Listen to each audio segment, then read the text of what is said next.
Thanks very much to the Tarlin Bee Group for that amazing video. I was spellbound seeing some of those videos. They're just fascinating bees. I am delighted to be welcomed, delighted to welcome Yvonne Davidson of the Tarlin Bee Group. You might notice that I don't have my headset on. We have had panic stations this morning at Food and Music Festival HQ because it's decided to stop working, but help is on the way. Sandy Cooper is heading down to help us out there. But welcome, Yvonne, to the virtual music and food festival. How are you this morning? Just grand, thank you. Thanks for the invitation to join you.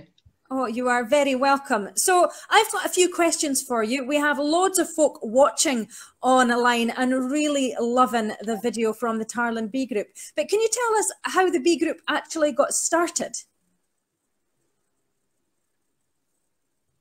The Bee Group got started in 2013, and it happened actually because of this market, because of the market that's being run at the moment, which I attended. I was accosted by two trustees from Tarlin Development Group about taking on a raised bed at the new community garden that it hadn't been built at that time. And to which I said, no, I've got enough of my own raised beds, thank you, I don't need any more to look after. However, would you like bees for your community garden?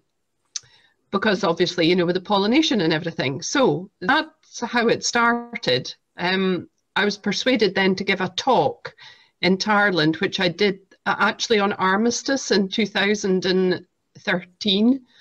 And it was so well attended. We hired the upper hall and we were overrun with 79 people came to a talk in Tarlin about bees. And from that, I was persuaded to join Tarlin Development Group as a trustee and to go ahead with a series of winter talks. And the talks went really well, but it became obvious that we were going to need to do something hands-on.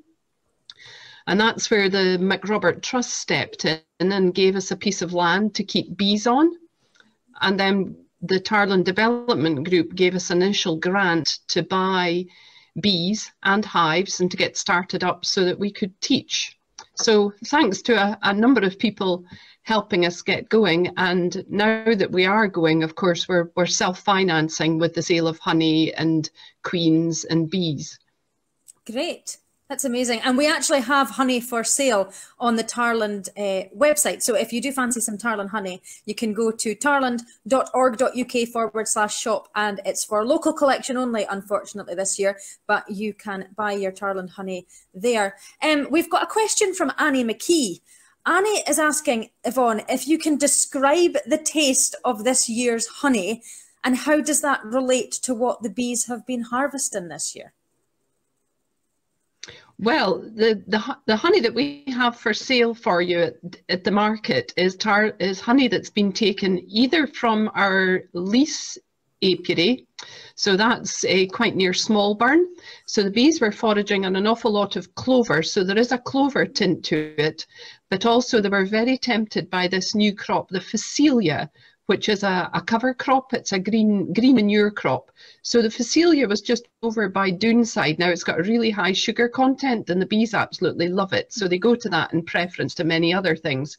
So the honey this year that's come from the lease hives and also from the teaching hives is quite creamy, I would say, and a very sweet flavour. Wow, sounds amazing. We have loads of Tarlin honey. We've got a 13-year-old that loves honey, so we have always got a jar of Tarlin honey in the house. How many members have you got, Yvonne? How many members are there in the Tarlin Bee Group?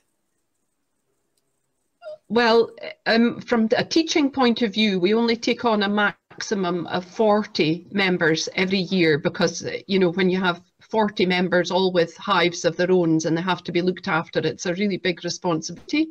But we have over 200 on our mailing list, so we're really well supported by other people. But for actual mentoring and members, we take on 40 every year, and some of those people rejoin, but as a different membership, if you like, you know, they're not needing quite so much support.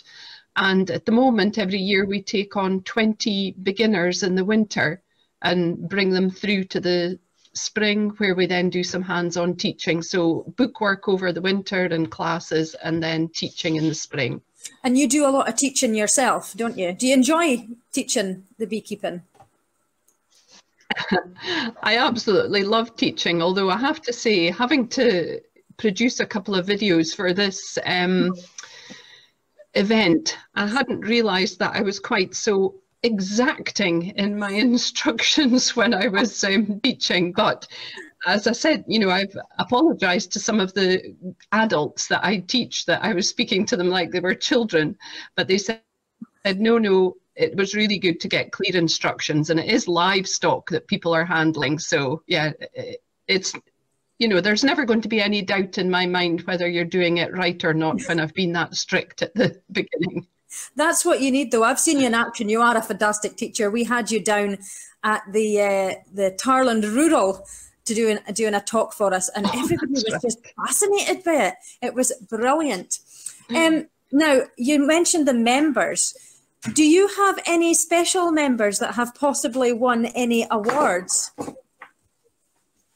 Oh, well, yes, I have. We've had a young lad, Martin Leahy, who started with us when he was just 9 years old. That was when the group started. He came to the winter talks with his mum and some of his brothers. But Martin, that was the one that took to it like a duck to water, and really just a natural beekeeper, and very interested, well supported in lots of things. He was going to lots of different talks, attending lots of different things, really got a taste for it. And he was selected to represent Scotland in the International Meeting of Young Beekeepers in 2018. Wow. And he attended in 2018, and that was the year that the Team Scotland came in third overall. And he was invited to go back a second year when he was then 16 years old, the second time he went back in 2019. And Scotland again did very well.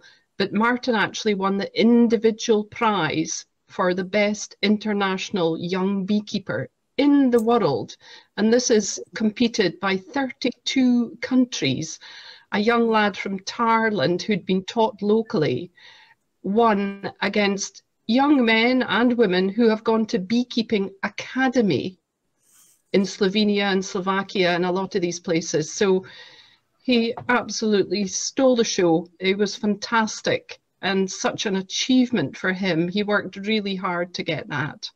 Yeah, we are so proud of Martin here in Tarland. I remember when it came out, it was all over the papers, and it's just fantastic to hear of someone local doing so well and internationally as well. It's just absolutely brilliant.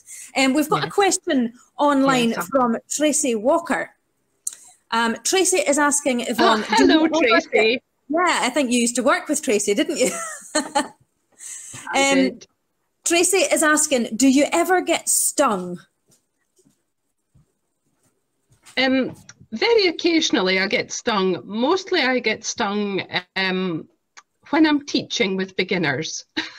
Just because, you know, once you've got experience, I rarely get stung when I'm in my own bees, handling my own bees on my own. But occasionally I do get stung when I'm teaching, just because people have to learn how the bees behave and what's the best thing to do to keep them calm. And also, quite often we give the beginner the smoker, and that's something that calms the bees. But the beginner really gets totally absorbed in what you're doing and forgets the job that they've been given. So yes, occasionally I get a dab from a bee, but it's part of the territory, and it's really good for any future rheumatics I might be having. It's keeping them at bay. Okay. And what do you do when you get stung? Do you just leave it? Is it just doesn't bother you anymore? Have you got any? Yeah, well, the sting, well, if you do get stung, it releases a certain pheromone which will attract other bees to sting you, because if you've been stung, then the whole colony thinks that, you know, you're bad and you need to be seen to. So the best thing to do is remove the sting and wash the area that you've been stung at, and take it out as quickly as you can, flick it out. The bee, when it stings you, actually kills itself, because the whole sting sac and the sting itself comes out and the bee dies. So the best thing to do is just remove it, and to remove that that sac of venom as well without squeezing it, and then you don't get any more venom than you need to. But most people just have a small local reaction, but of course you can have anaphylactic if you're allergic. But yeah, no, I just get a wee dab now and again. It's not a big problem, and as I say, I'm quite happy. It helps with the future rheumatism. Well, thank you for that. Do you know, I've never been stung by a bee. I've never been stung by a bee. Bees are not aggressive, so no, you're not likely to be stung by a bee. They're not aggressive, they're defensive, as opposed to wasps who are aggressive. So you're unlikely to be stung by a bee when you're just minding your own business in the garden. Yeah. How many bees do you think are working in the Tarland area? I know that's probably a really difficult question, but have you got any idea about how many bees are actually part of the bee group? Yeah, well, we did calculate it after 2 or 3 years. No, we did calculate it after 2 or 3 years. I mean, a colony of bees in the summer would have about 50,000 bees per colony. So each hive would have 50,000 bees in it. And at the time, I think we had about 50 hives. So we reckoned, I can't remember, it was something like 2.5 million bees had been added to Tarland. But certainly there would be considerably more than that now. Yeah, that's amazing. Like we see bees in the garden down at our house, and it's just brilliant to see them working. Really fascinating wee things. So yes. has the Tarland Bee Group been affected by COVID at all, or have you just kept working right the way through? Well, no, we have been affected by it because, well, first of all, we had our beginners class. So we'd done 2 of 4 of the evening classes, and then the second 2 had to go online. Not ideal because we have a lot of hands-on stuff at the talk. So, you know, they didn't get to handle hives and frames and things. So that wasn't great. And then, of course, the hands-on teaching was just about impossible because a hive is only 45 centimetres across. So to see what's going on in a hive, you have to be a lot closer than 2 metres. So what we did this year is that we had mentors who went out and did troubleshooting. So anybody who was having difficulty with their bees, something complicated come up, a swarming threat or whatever, a mentor would go out and actually physically handle the bees on the behalf of the beginner or the new member. So we did a lot of that. We did a huge amount of online. I've acquainted myself with Zoom and done little online Zoom things. WhatsApp, because you can send photos so easily on WhatsApp. So people would send me pictures of something they thought was a disease, or, you know, what flowers this or whatever. So yeah, we've had to step up and use the technology, but the actual hands-on teaching has definitely been compromised because of the close proximity. Yeah. So we had to phone you actually earlier. I think it was last month, Yvonne, because we had a swarm down at our house. It was like I was standing at the kitchen sink, yes, and I looked out and I couldn't see Marvin. It was just black with bees, and we gave you a phone. So what should folk do if they see a swarm or if they have one in their garden? Well, swarms are fairly harmless. I'll tell you why. Because before a colony swarms, the bees that are all leaving the hive know that they have to set up home. So they fill their tummies with honey to the brim before they leave the hive. So they're extremely well fed when they leave the hive. They're very well led because they have an old queen with them, an old established queen. This is a prime swarm I'm speaking about. And they're really just looking for somewhere to set up home. So they're not interested in you or anything that's going on round about you. They're just interested in settling somewhere. And they're very happy because they're very well fed. So swarms are pretty harmless. If they're within reach, then a local beekeeper will probably come and collect them for you. Well advised to take that swarm to an isolation apiary in case it's carrying any disease. And cases where they're, you know, on 2 stories up in a chimney, you'll have more difficulty getting people come to get them because of the risk involved in climbing up ladders in a bee suit with a smoker and a skep and all the rest of it. But anything within reach, you're fairly likely to get a local beekeeper to come and collect it for you. Yeah. Our swarm seemed to disappear after a couple of weeks. I'm not quite sure if they headed somewhere else or if they actually didn't survive the cold weather. Do bees do well in the cold weather? What happens over winter with the bees? Well, bees, most people think bees hibernate, but they don't actually hibernate. They're just dormant. So instead of being flying all over the place and collecting, all summer when they're collecting nectar, what they're doing is they're building up enough stores to last them all winter. So when the colder weather comes, about now, I would say, they don't fly nearly so much and they cluster really tightly. So they all stay together and they stay cozy over the winter. And they eat all the stores that they've been storing up all summer. So they're dormant over the winter. They do have to leave the hive for a cleansing flight every 6 to 8 weeks. So you will see bees go out in the winter, but they don't go far from the hive. They're really just leaving the hive to empty their bowels and come back again. Yeah, so I might see those bees in the next few weeks then. They might still be there.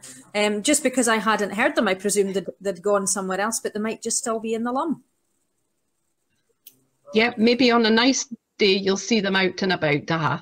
Brilliant. And one last question, Yvonne. What are the future plans for the bee group? I know that you've got the education facility up at the apiary. Are you still raising funds for that? Yes, indeed.